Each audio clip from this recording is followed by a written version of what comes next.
피아니스트 김용배 씨가 어떤 신문에서 글을 올렸는데요. 그 글에 의하면 이런 이야기가 나옵니다. 이분이 미국에서 유학을 하는데 이제 실기 시험을 치를 때가 되었대요. 그래서 합주단을 꾸려서 교수님들 앞에서 시험을 보는데 열심히 연습을 해서 이제 이 정도면 됐다 싶어서 모두 이제 잘해보자, 그래서 좋은 점수를 한번 따보자 해서 교수님들 앞에서 연주를 하기 시작을 했다고 합니다. 한참 연주를 하고 있는데 교수님들 중에 한 분이 일어나더니 피아노 앞으로 와서 연주하는 김용배 씨 옆에 앉으셨다고 합니다. 그래서 이제 왜 앉으시나 깜짝 놀랐죠. 그런데 앉으시더니 악보를 넘겨주는 거예요. 오만 가지 생각이 다 듭니다. 왜 악보를 넘겨주실까? 왜 이렇게 친절하시지? 전 세계적인 피아니스트였기 때문에 이게 좀 고맙기도 하지만 당황하기도 하고, 그런데 너무 인자하게 잘 넘겨주니까 연주가 잘 되는 거예요. 그래서 내가 평상시에 수업을 잘 들으니까 나를 이쁘게 보셨나 보다 라는 생각이 들어서 더 고무되어서 열심히 연주를 합니다. 그런데 이제 종반부에 이르러서 넘기셔야 되는데 넘기질 않는 거예요. 이제 땀은 삐질삐질 흐르고 왜 안 넘기시지? 안 되는데 넘기시겠지. 하지만 끝내 다음 장은 넘어가지 않았습니다.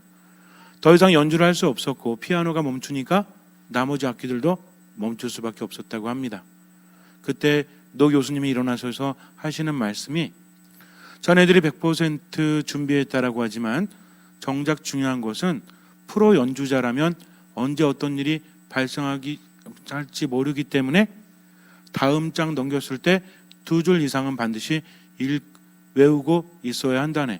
그런데 자네들은 그것을 외우지 못했다네. 이렇게 말을 했다고 합니다. 그 순간 너무나 야속했죠. 굳이 와서 그렇게 넘겨주지 않아도 그런 일이 많이 발생하겠습니까? 이거는 우리한테 점수를 안 주려고 그러는 거다라는 생각을 했다고 합니다. 그런데 그 이후에 버릇이 생겼어요. 어떤 버릇이 생겼냐면 연주할 때마다 다음 장 2마디 이상은 외우는 버릇이 생겼는데 놀랍게도 그런 일이 있었다고 합니다. 연주하다가 갑자기 어떤 일이 있어서 멈출 수밖에 없었지만 다음을 외우고 있었기 때문에 충분히 할 수 있었고, 또 이러한 습관은 자신감을 불어넣는데 도움이 되었다고 합니다. 그 순간에 이해할 수 없었지만 준비가 이래서 중요한 거구나, 이렇게 준비하는 만큼 그런 일이 닥치지 않는다고 할지라도 내가 자신감이 높아지는구나 하면서 아주 좋은 체험을 했다고 합니다. 우리가 살아가면서 준비가 얼마나 중요한지는 다 이야기하죠. 그래서 이런 말이 있대요. 소는 꼬리를 잡아야 되지만 귀에는 앞에서 잡아야 한다고 합니다. 소가 이렇게 오면 뿔을 잡으면 위험하죠. 그러니까 지나가기 기다렸다가 달려가서 꼬리를 잡으면 된대요. 그러나 기회라는 것은 앞에서 놓치면 아무리 빠른 사람도 잡을 수가 없다고 합니다. 즉 기회라는 것은 어떤 사람에게 오는 거죠? 준비된 사람에게 온다는 거죠. 똑같은 처지에 있다고 해서 미래가 똑같은 것은 아닙니다. 준비된 사람과 준비되지 않은 사람은 비단 사업뿐만 아니라 인생 자체도 달라진다는 거죠. 준비하는 사람은 어떤 특징이 있죠? 준비하는 사람은 흐름을 볼 줄 아는 사람이죠. 준비라고 해서 무작정 하는 것이 아니라 자신의 흐름을 알고 거기에 맞춰서 하는 준비가 반드시 필요합니다. 그런 사람만이 기회를 잡을 수 있기 때문이죠. 예수님께서는 이렇게 말씀하십니다. 이제 들에 2명이 나가 있다면 1명은 데려가고 1명은 그대로 놓아둘 것이다. 2 여인이 맷돌질을 하고 있다면 1 여인은 데려가고 1 여인은 그대로 남겨둘 것이다 라고 말씀을 하십니다. 이 말씀은 어떤 사람들이 있는데 그 중에 반은 데려가고 반은 남겨둔다는 말씀이 아니라 우리 모두에게 해당된다는 거죠. 즉 2명이 아니라 1명인데 결국은 주님과 함께 갈 수도 있고 주님과 함께 가지 못할 수도 있다는 겁니다. 사람 수를 말하는 것이 아니라 선택에 따라서 달라진다는 거죠. 또 이러한 말씀은 무엇하라는 이야기입니까? 여기에서 맷돌을 갈다가 2 여인이 맷돌 갈고 있었는데 1명은 데려갔죠. 1명은 남겨두고, 그리고 들에서 2 사람이 있었는데 1명은 데려가고 1명은 남겨뒀죠. 여기서 데려간 사람들은 뭐 한 사람들이에요? 깨어 있었던 사람들. 그래서 늘 깨어 있으라고 말씀을 하세요. 이 깨어 있다는 것은 무슨 의미입니까? 준비를 하고 있다는 거죠. 언제 올지 모르니까, 즉 우리들의 마지막이 언제 올지 모르니까 첫 번째는 뭘 준비해라? 죽을 준비를 잘하고 있으라는 겁니다. 죽음이 죽음으로 끝나는 것이 아니기 때문에 그 누구도 피해갈 수 없지만 제대로 죽음의 준비를 잘하는 사람은 지금도 충분히 누리면서 살 수 있다는 거죠. 우리는 이런 생각을 해요. 하느님께서 우리를 사랑하시면 그냥 주시면 되지 왜 이렇게 힘들게 하실까? 예수님께서 하시는 말씀들이 때로는 우리를 무겁게 하죠. 깨어있다는 것은 힘든 겁니까? 아니면 쉬운 겁니까? 힘든 거죠. 왜? 대낮에 깨어있으라고 하는 것이 아니라 언제 올지 모르니까 언제도 깨어있어라? 밤에도 깨어있으란 말씀이시죠. 그러니까 이 말씀이 무겁게 다가와요. 나를 사랑하시면 좀 시간 좀 정해놔서 오전 10시부터 오후 5시까지 깨어있고 나머지는 맘대로 자라. 이러면 얼마나 좋아요? 그러니까 주님이 오시는 시간은 언제부터? 출근 시간부터 퇴근 시간까지. 이때만 하면 언제든 깨어있을 텐데 왜 그렇게 말씀하실까? 라고 우리가 힘들어할 수도 있습니다. 그러나 신앙인에게 중요한 것은 삶의 모든 것들은 주님께 맡겨야 한다는 거죠. 믿음이라는 것은 나의 심장을 하느님께 드린다는 어원이 있기 때문에 무엇보다도 판단하지 않고 맡기는 겁니다. 그래서 믿음은 다른 것이 아니라 내가 뭘 하는 것이 아니라 그분께 모든 것을 맡긴다라는 것이 가장 중요하죠. 언제 맡깁니까? 비가 오나 눈이 오나 바람이 부나 그렇다고 밖에 비 오는 거 이거 보는 것이 아니라 내 마음속에 비가 올 때도 있고요. 내 마음에 눈이 올 때도 있고 천둥 번개가 칠 때도 있죠. 우리 마음은 늘 같지가 않아요. 하지만 어떠한 상태라고 할지라도 무엇하는 것이 중요하다? 주님께 모든 것을 맡기는 것이 중요하다는 겁니다. 이거 잊지 마세요. 내가 부족하고 주님 앞에 설 수 있는 자격이 없다고 할지라도 우린 뭐 해야 된다? 그분의 사랑과 자비를 믿고 맡길 수 있어야 합니다. 그분은 나보다 더 나를 사랑하시기 때문에. 그래서 온전히 그분께 맡기고 뭘 다하면 되죠? 지금의 최선을 다하면 된다는 거죠. 그분이 알아서 이끌어 주실 테니까 내가 최선을 다하면 모자라는 부분은 그분이 해주십니다. 그러니까 나는 최선을 다하면서 지금을 즐기면 되는 거예요. 그런데 준비라는 것은 좋은 것입니까? 아니면 좋지 않은 것입니까? 준비라는 것이 반드시 부담스러운 거예요. 인생이라는 것이 목적만 있고 과정은 존재하지 않습니까? 과정과 목적이라는 것을 굳이 나눌 필요가 없다는 거죠. 어떤 길을 갈 때도 여행 갈 때도 마찬가지죠. 우리가 여행 갈 때 바닷가에 가서 동해 바다를 가든 서해 바다를 가든 바닷가도 중요하지만 가는 과정이 중요해요? 안 중요해요? 중요하지 않습니까? 산에 올라갈 때도 정상 올라가는 게 중요해요? 정상을 어떻게 올라가느냐도 중요하지 않습니까? 저는 그렇게 생각을 합니다. 과정과 목적을 반드시 나눌 필요는 없다. 삶의 대부분은 목적이에요, 과정이에요? 결과라기보다는 삶의 대부분은 과정이지 않습니까? 그러니까 주님께 믿었다면 그분이 하라고 하시는 것을 즐길 줄 아는 사람이 되어야 한다는 거죠. 그럼 어떤 사람이 즐길 줄 알죠? 준비를 제대로 하는 사람, 그리고 흐름을 파악하는 사람입니다. 물론 잘 준비하고 싶어요. 인생에 있어서 잘 준비하고 싶지 않은 사람 없어요. 변화되고 싶지 않은 사람 없습니다. 그런데 이게 어렵단 말이죠. 왜 어려워요? 머리가 나쁘니까, 능력이 없으니까, 가진 것이 없으니까 라고 핑계를 댑니다. 그런데요, 제가 좀 오래되긴 했었는데 언제인지 기억이 잘 안 나는데 아주 오래된 건 아니고 어쨌든 EBS에서 하는 그 다큐멘터리를 본 적이 있습니다. 뱀들에 대해서 한두 달 정도 된 것 같아요. 근데 뱀들의 생태에 대해서 보여주는데 여러 가지 뱀들이 있죠. 뱀이 독이 있는 것도 있고 없는 것도 있고 그런데 뱀 중에서요, 어떤 뱀은 날아다니는 뱀도 있대요. 그래서 이게 무슨 소린가 하고 이렇게 봤더니 원래는 날 수가 없었는데 나무 위에 올라가 가지고 바람을 타고 나릅니다. 근데 얘가 80m, 120m 난대요. 뱀이 원래 어떻게 생겼죠?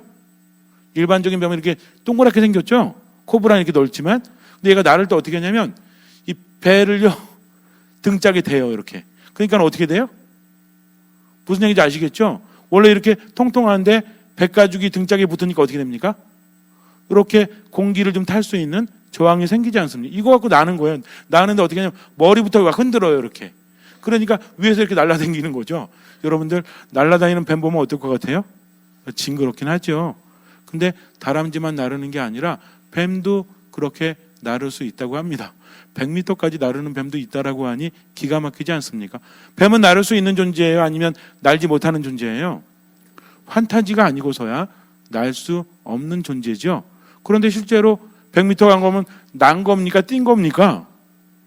이 정도면 날았다고 해도 무리는 안 가잖아요. 그러니까 뱀도 원래는 날 수 없었지만 주변 환경에 적응하면서 극복하면서 그렇게 날아다녔다는 거죠. 왜냐하면 밑에는 천적들이 많으니까 이 나무에서 적던 나무까지 가서 숨어야 되는데 밑에 갔다가는 어떻게 죽을지 모르니까 뭘 선택한 거예요? 나르는 걸 선택했다는 거죠. 뱀도 나르는데 하느님을 믿는 우리가 못할 것이 무엇입니까? 그러니까 때로는요, 원래는 밑으로 가야 되는데 나는 걸 선택하고 나서 더 빨라졌죠? 그렇지 않아요? 뱀이 기어가는 게 빨라요? 아니면 위로 나르는 게 빨라요? 날아가는 게 빠르죠. 어떻게 본다면 그들에게 안 좋은 상황이 오히려 그들에게 뛰어난 능력을 주지 않았습니까? 그렇다면 하느님을 믿는 우리들에게 있어서 어려움이나 난관은 힘겨운 것이기도 하지만 모두 될 수 있다? 기회도 될 수 있다라는 거죠. 하지만 어떤 사람에게? 준비된 사람들에게. 그럼 준비하는 사람이 어떤 사람이냐 이거죠. 또 뱀이 또 하나가 있는데 이 뱀도 되게 웃겨요. 물속에서 사는 뱀인데요. 이게 이 몸 색깔이 좀 흑색이랑 좀 비슷합니다. 그러니까 분간이 잘 안 가는데 얘가 꼬리를 받고 이렇게 서 있어요. 이렇게. 그러다가 뱀이 이렇게 서 있다가 물고기가 지나가면 이걸 잡아먹습니다. 근데 물에서는 물고기가 빨라요? 아니면 뱀이 빨라요? 물고기가 빠르죠? 절대로 속력으로 잡을 수가 없대요. 근데 그걸 찍어서 분석을 해봤더니 얘가 먼저 꼬리 쪽을 이렇게 흔들어요. 그러면은 물고기가 어떻게 해요? 놀래가지고 도망가겠죠? 그럼 얘는 물고기보다 느리니까 물고기를 쫓아가는 것이 아니라 걔가 물고기가 움직이는 방향 쪽으로 먼저 가서 문다는 거죠. 그럼 어떻게 됩니까? 이 물고기를 잡을 수 있다라는 거죠. 능력 자체는 안 되지만 뭘 봤기 때문에? 흐름을 읽을 수 있었기 때문입니다. 가끔 보면은 파리 잘 잡는 분들이 있죠. 파리채 말고 손으로. 어떻게 잡아요? 저 2마리 잡는 것도 봤어요. 이렇게 앉아 있는데 2마리가 붙어 있던 것도 아니고 좀 이게 좀 거리가 있었거든요. 한 손바닥 한 뼘 정도. 근데 이거를 한꺼번에 어떻게 이렇게 하니까 잡혀요. 이렇게. 어떻게 한 거예요? 날아갈 궤도를 알고 있었다는 거죠. 그러니까 원래는 빠르기는 파리가 더 빠를지 모르겠지만 흐름을 알고 잡았기 때문입니다. 준비란 건 이런 거예요. 닥쳐서 하는 것이 아니라 미리 내다볼 줄 아는 사람. 내가 가고 있는 이 길이 어디를 가고 있는지 안다면, 흐름을 안다면 빨리 바꾸는 것이 상책이라는 거죠. 어떤 사람이 맨날 푸념만 하면서 불평만 하면서 지내는 사람? 한 번, 두 번이야 이해할 수 있지만 노력도 안 하고 불평한다면 이 사람은 죽을 때까지 불평할 거예요. 근데 불평하면서 한번 생각해 보는 거죠. 내가 왜 불평하고 있지? 그래, 이런 변화가 없으니까 불평하고 있구나. 그러니까 어떻게 해야 되겠다?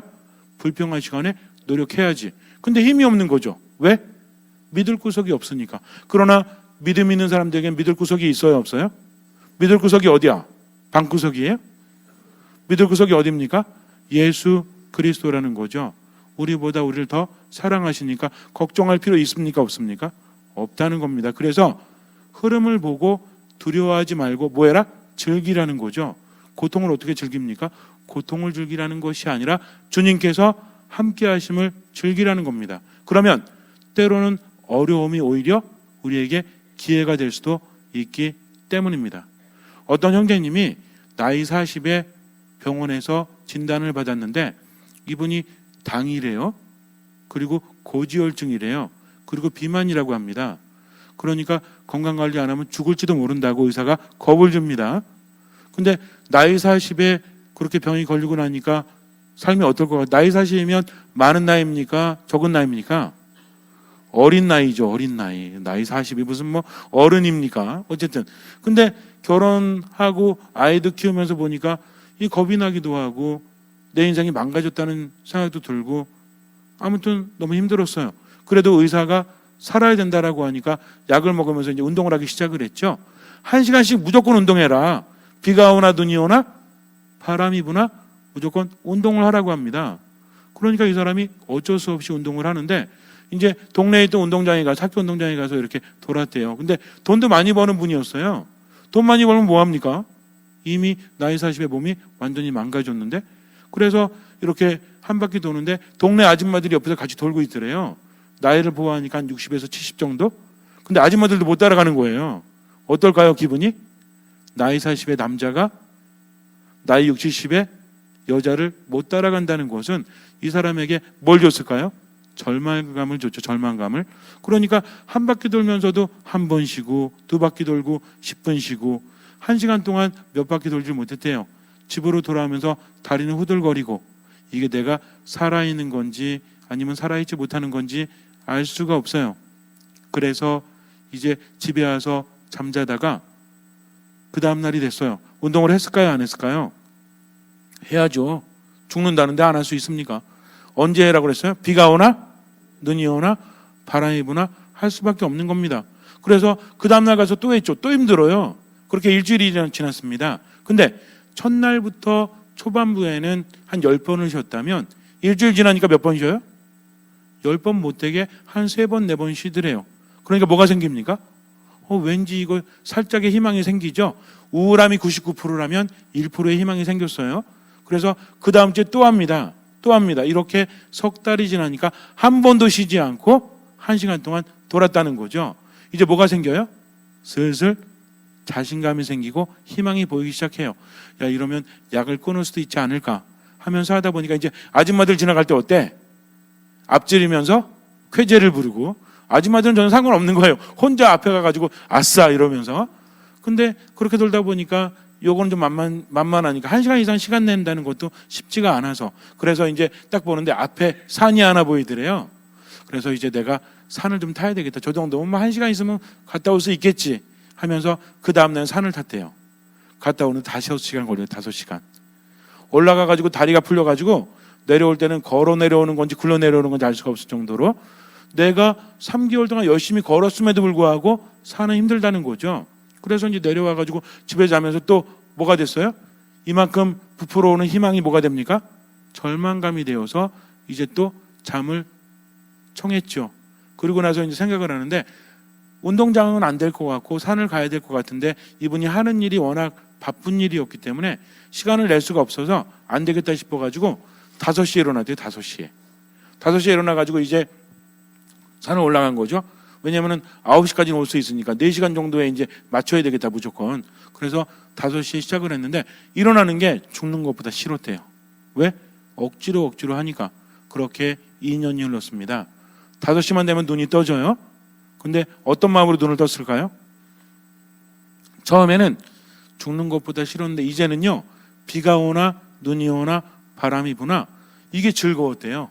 그러니까 처음에는 건강을 위해서 했지만 나중 되니까 어때요? 산에 가서 새벽 공기를 마시면서 나무 향내를 맡으면서 올라갔다 내려오면 어제 풀리지 않던 일도 아이디어가 떠오르고 굉장히 삶이 활기가 돌았다고 합니다. 그러니까 잘 때면 어때요? 내일 아침엔 또 뭐 할 수 있다? 산에 갈 수 있다라는 그런 흥분감까지도 느끼면서 그렇게 지내신다고 합니다. 그러니까 이분은 뭐예요? 억지로 했지만 그런 과정 안에서 과정을 즐길 줄 아는 사람이 되었다는 거죠. 우리가 인생을 볼 때 흐름이 맨날 늦기 때문에 문제가 발생합니다. 생각이 바뀌지 않으면, 느낌이 바뀌지 않으면 인생은 바뀔 수 없기 때문이죠. 그렇다면 가장 중요한 게 뭘까요? 내가 하느님을 믿고 있다면 내게 주어진 모든 것들을 적극적으로 하는 거죠. 타고난 사람은요, 노력하는 사람을 따라갈 수가 없대요. 물론 타고난데 노력하는 사람 빼고요. 각자 본다면. 근데 노력하는 사람은 어떤 사람을 따라갈 수 없대요? 즐기는 사람을 따라갈 수 없다고 합니다.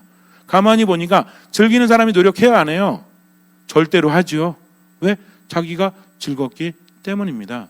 그렇다면 우리가 인생에 있어서 뭔가를 준비한다는 것, 공부를 하든 운동을 하든 악기를 하든 뭘 하든지 간에 내가 즐기는 마음으로 최선을 다하고 나머지 하느님께 맡기고 이렇게 하다 보면 인생이 어떻게 보여요?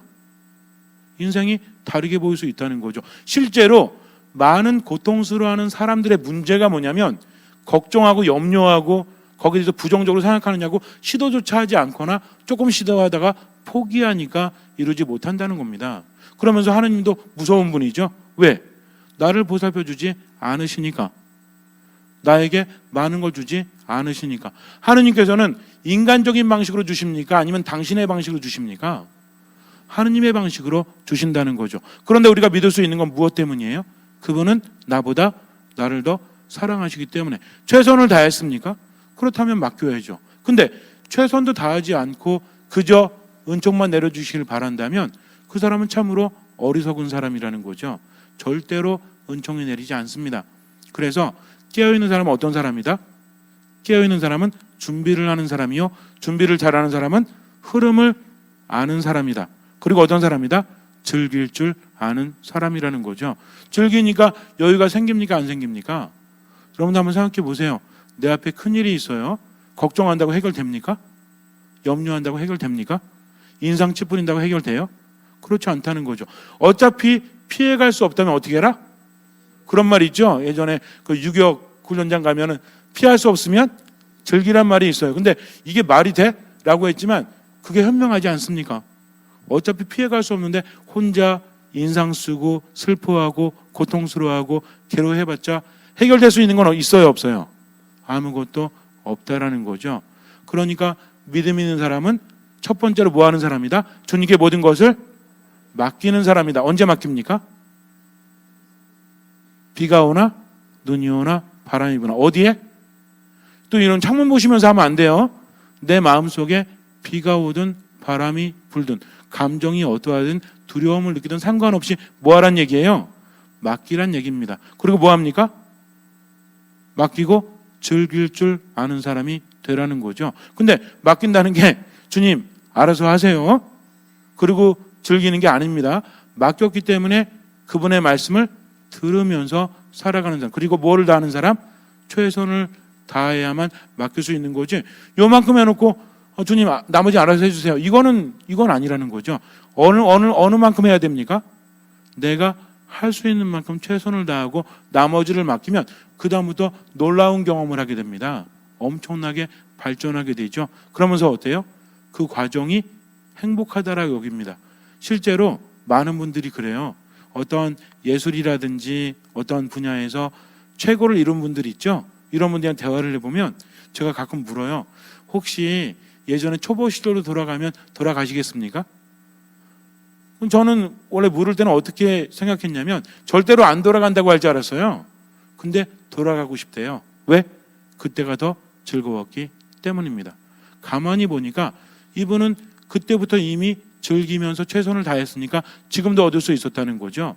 근데 우리가 뱀보다 못하면 돼요, 안 돼요? 뱀도 나르는데. 그럼 우리는 왜 뱀보다 못하면 안 되죠? 내가 하는 것이 아니라 주님께서 함께 하시기 때문입니다. 그러니까 후회하지 않는 삶을 살기 위해서는 어떻게 해야 된다? 깨어 있어야 되는데 하나님 나라를 준비하는 것과 우리들의 삶을 준비하는 게 똑같아요. 하나님의 뜻대로 살아가면서 말씀 듣고 그분의 뜻대로 사랑하면서 이 말씀이 말이 돼? 이러는 게 아니라 최선을 다하겠습니다. 그러나 나머지는 주님께 맡길게요 하면서 최선을 다해서 신앙생활하고 일상적인 삶 안에서도 최대한 즐겁게 행복하기 위해서 최선을 다한다면 나머지는 주님께서 채워주시죠. 왜? 우리를 그만큼 사랑하시기 때문입니다. 근데 이렇게 안 하면요, 인생이라는 것이 흐름을 흐를수록 어떤 사람이 될지는 내가 알죠. 들에 남겨진 사람 중에서 그리고 맷돌 갈다가 남겨진 여자가 될 수도 있고요. 그러니까 내가 최선을 다해서 준비하는 사람, 그러면서 흐름을 볼 줄 아는 사람, 모든 것을 맡기는 사람, 이런 사람이야말로 하느님께만 선택받는 것이 아니라 삶도 충분히 뭐 할 수 있다? 즐길 수 있다라는 거죠. 그래서 믿는 사람 뭐 하지 않는다? 두려워하지 않고 걱정하지 않고 판단하지 않고 모든 것을 맡기고 최선을 다하면서 즐긴다. 나머지는 주님께서 채워주신다. 아시겠죠? 어떻게 하시면 돼? 선택하시면 돼요. 그렇게 선택하셔서 즐겁게 사시던지 아니면 그냥 이대로 살랍니다 하면서 사시던지는 여러분들 스스로 결정해야 됩니다. 이왕이면 즐기면서 사십시오. 하느님께 믿음을 두고 잠시 눈을 감으세요. 걱정한다고 해서 해결될 수 있는 것들은 아무것도 없습니다. 최선을 다하십시오. 그러나 믿음 안에서 최선을 다하십시오. 주님께 모든 것을 맡기고 최대한 즐기십시오. 내 마음이 어떠하든지 간에 우울하든 화가 나든 미움이 가득하든 좌절감이 가득하든 절대로 포기하지 말고 주님께 맡기십시오. 비가 오나 눈이 오나 바람이 부나 그리고 최선을 다해서 살아가십시오. 그러나 기도, 말씀, 미사 안에서 하느님 안에서 최선을 다한다면 주님께서는 그 믿음을 보시고 우리 삶에 놀라운 기적을 일으켜 주실 것입니다. 아멘.